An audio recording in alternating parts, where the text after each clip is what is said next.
Hi, welcome to the Jansen Art Studio. I'm David Jansen, and I'd like to welcome you to the third disc or painting within our landscape series.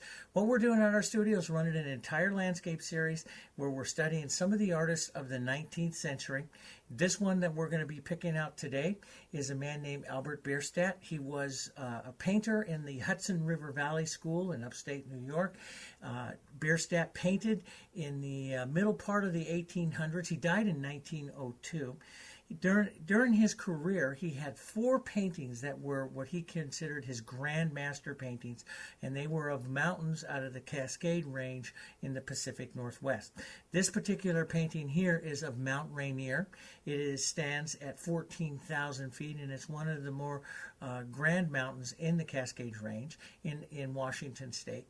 Bierstadt made several trips out to Washington State in 1880, 1881, and his final trip in the fall of 1889, and before painting this. And what he would do is he would take these pencil and oil sketches along the way. Then he'd go back to his studio in New York, and he would begin his paintings. This particular painting took him over a year. He was a layer painter, and he did paint in oils, and that's one reason why it took such a long time. But what we're going to do is we're going to attack it with the Heritage Multimedia acrylics. We're going to give ourselves less than 2 days to paint this. Now, his original painting was over 8 feet long, and this one here is just shy of 3 feet. So we're going to do about a 40% reduction of the painting, or reduce it down to about 40% of its size, which means we're going to lose some of the detail along the way. But it's still a very grand painting. It's a study of what we call atmospheric perspective, being able to pull the viewer in and into the painting, being able to paint this beautiful mountain way in the back, make it the focal, really quite a focal area in the painting, and without losing some of your mid-plane depth that we want to try to create. What I'm going to be doing here is showing you some of the techniques he learned. Now, Bierstadt followed a lot of the Hudson River Valley techniques, and one of them was that they try to create this porthole effect, viewing the landscape in its entirety.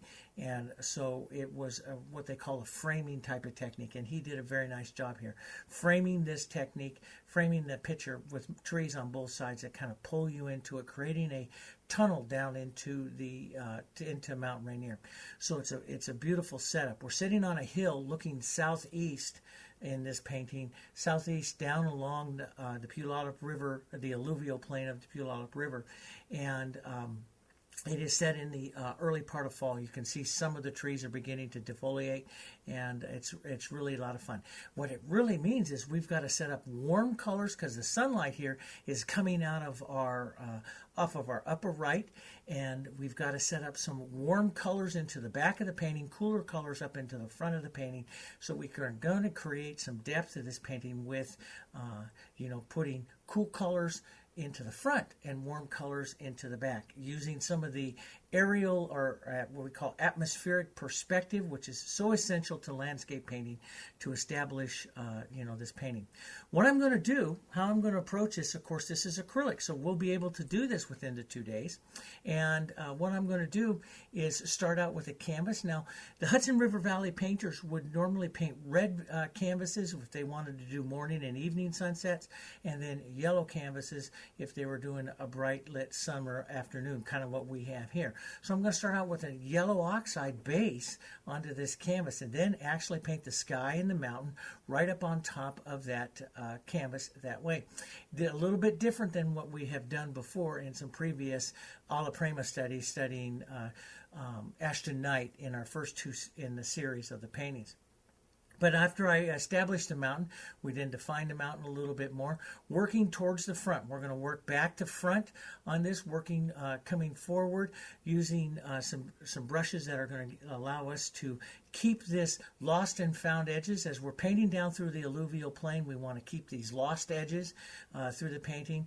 And then as we approach the hillside, first coming up to the riverbank, right up into the center, we'll put in a little more work into that, a little bit more detail. Now in his original, he has 2 Indians in a canoe down there. I'm going to take those out because they're just too small, and they're for this particular size. Even though this painting is 3 feet across, His was over 8, so he could have that in there. We'll take that out. But then as we come up onto the trees onto the right, we'll start establishing a little bit more detail that will bring them forward. I'll show you some layering techniques of some of the warm and cool colors to establish those trees.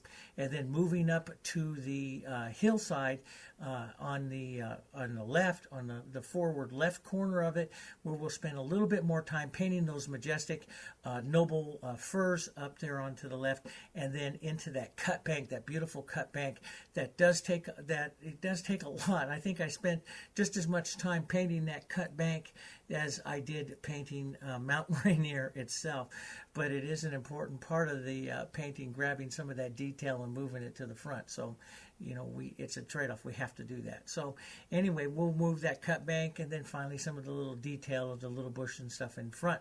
It's a wonderful painting. It's a wonderful journey of an artist studying both atmospheric perspective, lost and found edges, warm and cools of a painting, some of the techniques that an artist would use to paint a mountain. We're going to put where we put the cool colors on the side of the mountain and the warm colors on the right side of the mountain. So the cool colors go on the left, warm colors go on the right. I started painting mountains many, many, many years ago using under a man named Bill Alexander, watching him on TV when I was a boy, and I loved his method of palette knife making the mountains. This is a little bit different. This is more controlled. This is for the artist has to completely understand their colors and their temperatures, but you get a magnificent painting here when you control those lost and found edges and you use the specific brushes to do it. I hope you join me on this journey of this layering bit of a landscape, following some of the techniques of the Hudson Valley. We have a lot more techniques. The first two in the series we study Ashton Knight, which is alla prima techniques and he was a very, very popular expatriate American painter over in France that did all kinds of landscapes, beautiful, beautiful landscapes. And then, of course, we have Bierstadt, and we're going to study Bierstadt a little bit more here at the Jansen Art Studio, so look for those. I hope you join me on this series, and we get a chance to paint Mount Rainier, paint a mountain with some different techniques that you may not have ever tried or seen before. I hope to see you at the Jansen Art Studio and painting with me in the near future. Thanks for joining me today. Bye-bye.